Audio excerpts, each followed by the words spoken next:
Hi guys, welcome back to another video. Thank you guys so much for coming back to another video. I don't know, it's Dems. And I got today some very honorable guests, right? So if you guys haven't been following our channel, we're in the city of Edmonton. We like to visit Edmonton because we will never live in Edmonton, because we're a small city kind of people. However, my guests today, from beaches to snow, they are residents of Edmonton. They came to Edmonton as an international student and temporary foreign worker, and they've been here now for over a year. So if you guys know this, I am pro small city, and as you guys say all the time, I'm anti big city. So we're gonna have a conversation today to see, why should somebody move to Edmonton? Should you move to Edmonton? Should you move to Grand Prairie? We'll find out, right? But before we even start the conversation, I just want to say thank you guys for clicking on this video. Before you leave, if you haven't already subscribed, please take a second to hit that subscribe button. And most importantly, give us a thumbs up and drop a comment. Participate in the conversation by leaving your thoughts in the comment section. So we have Renee and we have Colin, and they're the Anglins from Beaches to Snow. They also have their YouTube channel. Go and check it out. They share their journey here in Edmonton, and when you get over there, say you learned about it from the Andersons. That was a long intro. But guys, tell us a little bit about yourself. Let's start with you, Colin. Who is Colin? Where's Colin from? And why did you choose Edmonton? Well, Colin, right, from the beautiful island of Jamaica, right. I am a student attending Northwest College, where I'm doing, accounting. Business administration accounting. That's my profession for like a couple of years now, for like 14, 15 years, whatever the situation might be. I'm married to this better half of mine, She my sunshine, from the beaches, Okay guys, so I am the better half. I'm Renee. What you talk?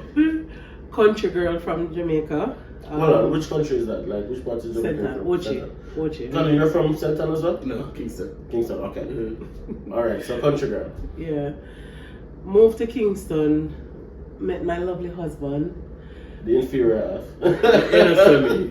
Which is fine. We, as them said, we've been here for a little over a year. I've been working. It's been fun. It's been fun? fun. Okay. But let's backtrack a little bit, right? So, you guys in Jamaica decided that you want to move to Canada. What made you choose Edmonton? Funny enough, right? I have family members who live over here, right? They live in Ontario. When we're drafting up the plan to come over here, we were making our plans around North York, here, right there. And we look at the price of stuff, we do a spreadsheet and everything like that. And would you believe me? I was at work one day, and there's a Cartel song that came on. That big up Edmonton. Okay. Yeah, I don't remember which the song it is, but right. And I'm like, you know what, Edmonton might be a place. So we started to do our research on it, realizing that, hey, you know what, the cost of living here is a lot better. More affordable compared, because that budget that we were looking at in that place over Ontario was like Crazy. More exuberant. Crazy budget. We do some more. I know I'm just say already. This is the direction we're going. We'll go full throttle in that thing. She realized that over here is a lot better in terms of family oriented. A lot of. The cold might come up here and there, but for family settings and everything like that, it is more looking for the settings that we were looking for per se. Okay, so you have decided on Edmonton based on what you have heard from the song, and then based on the research, and then a lot of persons, for whatever motivation, has chosen a city, and then when they have gotten there, then they have realized that they have, one, probably made a mistake, or two, it wasn't what they were quite expected. So are you guys in that situation? Is Edmonton exactly what you have expected, or did you like regret moving here, or is it like exactly what you thought it was, kind of thing? Depends on the day, to be very honest with you. Depends on the day. But I would say in terms of what we saw, meaning how it looks, guys, it's absolutely beautiful. Parks everywhere, green spaces, it's like, it's amazing, right? But then when you get down to the other things that matter, it is a bit different from what we saw. Some they told the truth online, right? Yeah. Some things, but some of it no. Was very different, to be honest with you. Getting into the workplace, getting into, you know, dealing with the little nuances along the way, it was a bit different to me. It is a bit different, to be honest with you. So I'm a small town guy. You guys know this. I am a small town kind of guy, and I'm always saying that, you know what, there are pros and cons to living both in a big city and a small town. But do you guys see yourself living in the big city of Edmonton, like throughout your immigration journey, or do you see yourself probably potentially moving to a smaller city eventually, or would you encourage anybody to move to a big city, kind of thing?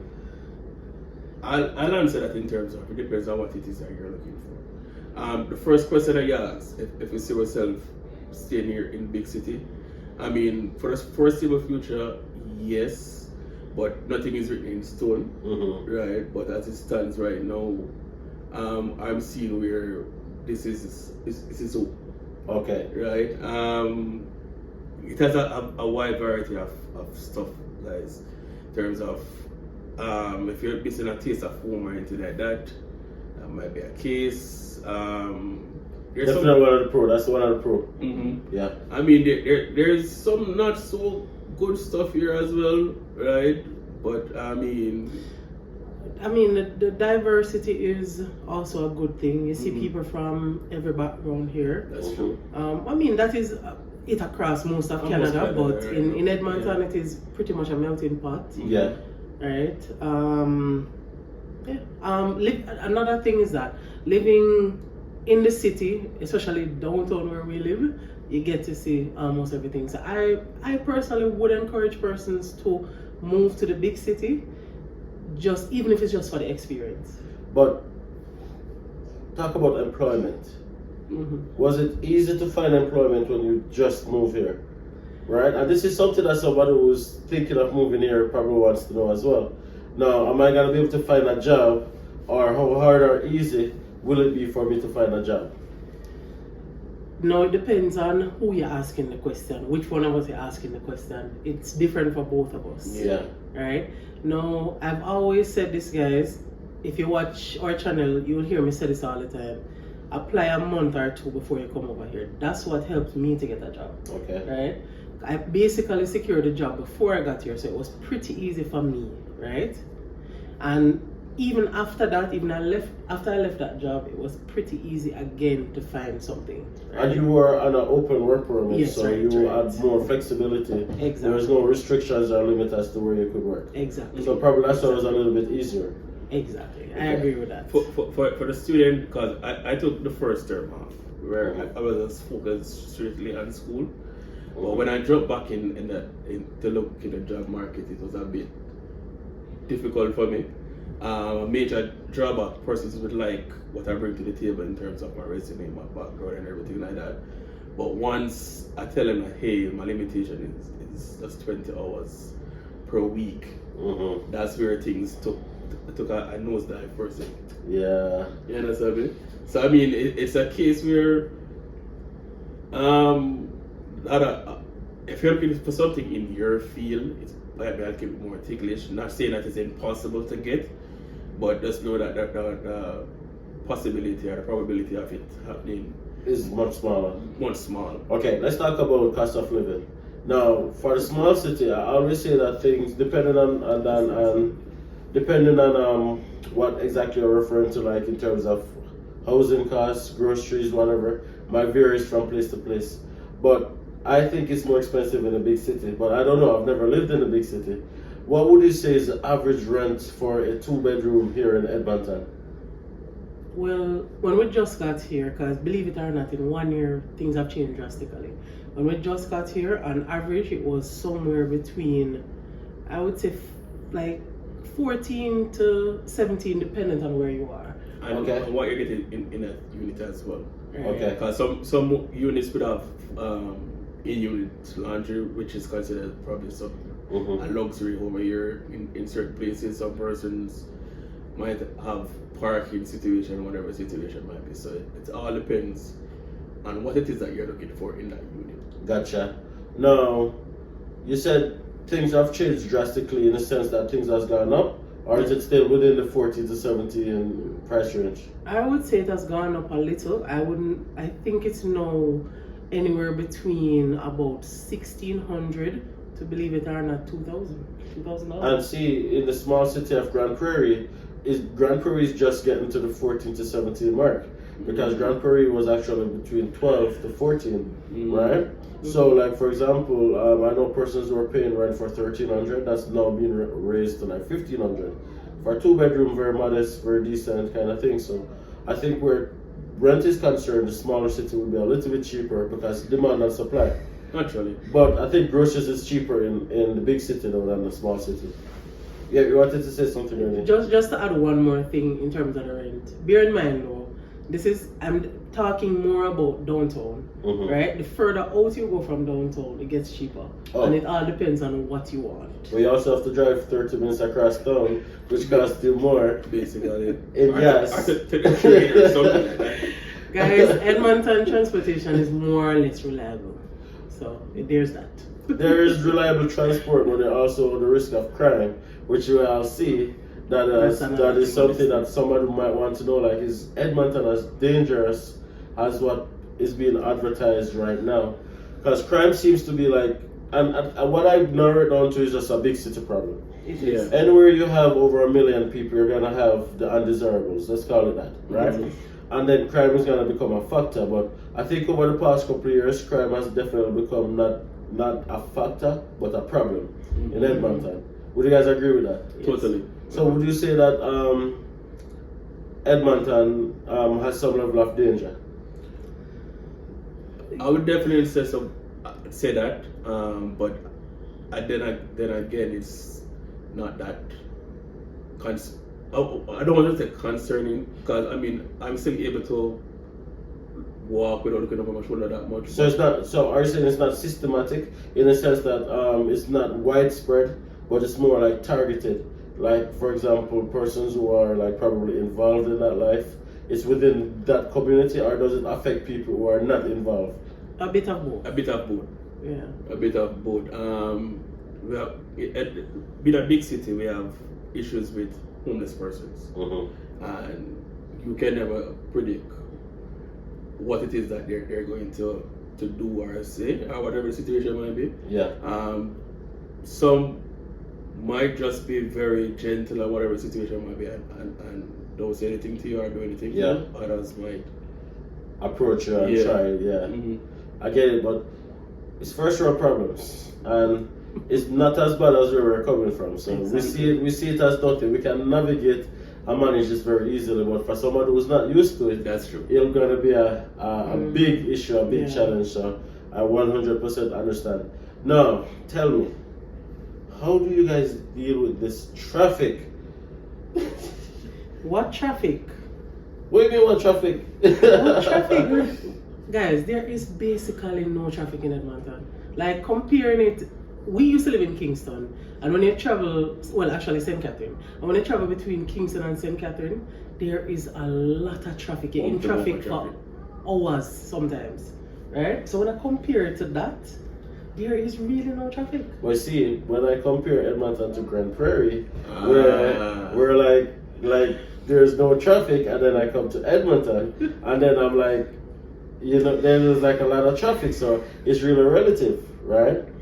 But it is definitely traffic prone, especially in construction season. That's definitely true. Yes, but the main areas that has traffic is the west and the south side. The west, because, sorry, really. No, go ahead. The west, because they're constructing a new LRT lane. Which will definitely help with transit in the big city. Just saying. So it's going all the way from downtown to Where that section is? Lewis Farms. Lewis Farms. Just outside of. So it's passing Wem Yeah. and all of those good stuff. And I want to be fair, right? I want to be very fair and transparent because, like, as I said, I've never lived in a big city. I've only lived in a small city, Grand Prairie, right? But I am always encouraging persons to avoid the big city if they can. Now, I want to know if that's a fair thing to say or not. Boy, to be honest with you, so it's a flip side for us. We don't know much about living in a It's small city, right? Mhm. So what we can say is, again, the experience is one why we would encourage. But for everything else in terms of, I think I've seen a lot more jobs here, right? And it's a bit diverse, right? You can find jobs in all areas. As I said, I speak on the transit, and I just think, to me, I would prefer to live in a bigger city first. Anything can happen in the future, though. Yes, but I can counteract that and say more jobs, but more competition. That's true. That's true. More competition in the sense that you have a lot more jobs, but in truth, you have a lot more persons competing for those jobs. So in fairness, there's less jobs because when they do the ratio, there's less job availability to the amount of persons who are competing for the jobs. So when the ratio boils down, there is less jobs in comparison to the smaller city where there is not as many jobs, but there is less people. So when the ratio boils down, you have more vacancies than people. So the possibility of getting a good job increases. That's another way to look at it, to be honest. I can definitely. I can say But that. I don't have any excuse for the train thing. Yeah, the smaller city, we don't have LRT. Exactly. We have buses that stop running at 11 o'clock. So I can understand that. So there's pros and cons, right? That's what it comes back down to. Exactly. But so you guys are good. You guys don't feel like you made a mistake. You don't feel like. Well, it's kind of, guys. It depends on the day. Yeah. Sometimes we feel like we make a mistake. Sometimes we feel like it was the right decision. I think it's a bit early, and I think over time we'll find that out. Okay. Well, regardless of where you are in Canada, you will be successful because you know what? It's all about the mindset, right? 99% mindset, 1% financials, right? So wherever you go, just make a decision to succeed. But at one point in time, I was thinking of moving to Edmonton, but every time I come to Edmonton and I see how hard it is to get across the city, I'm like, I'm never giving up the convenience of Grand Prairie to come and live in Edmonton. That it takes me 30 minutes to get across from southwest to downtown to north side to... Yeah. I can't say that, especially during construction season. But I mean, again, we're just comparing what we know. Yeah. So that 15 minutes doesn't even look that much to us, right? I mean, it's pretty much a norm. That's right. But I mean, I guess compared to a 5 minutes. Like, I go to work, for example. I can take my lunch, go home, eat my lunch, have a nap, go back to, take 10 minutes before my lunch is done, or 5 minutes, go back to work, and I'm good. Wow. I can take my lunch, go and pick up Malika from school, go and eat something, drop off Malika, and go back to work. If I was in Edmonton, I would never be able to do that. You could have. It just depends on where you live. But yeah, but true. But it's kind of like highly possible, but unlikely that you'll get a job exactly where you live. That is true. So it is what it is, right? But with that being said, there's pros and cons. I can admit that, and it all depends on the individual, what they're looking for, what floats their boat. Because there's not as much things to do in a small city like in a big city. And if you're someone who like to go out and have fun and try new things, you're gonna feel claustrophobic in a small city. You're gonna feel a bit taken aback, and it's gonna be, you probably have a good job, but you're gonna be bored to death, right? So you really take it with a grain of salt. Whilst in Edmonton, you probably not have such a good job, but your lifestyle is good and you're having a fun time. You're good. So it all depends on what you're looking for. But anyways, thank you guys for contributing to this conversation. Check them out on YouTube, by the way. From beaches to snow, the link will be in the video description. As usual, we always appreciate you guys. Before you leave, subscribe, give us a thumbs up, and let us know what you think about the conversation. Would you live in a big city or would you live in a small city? Constant conversation. See you guys in the next video.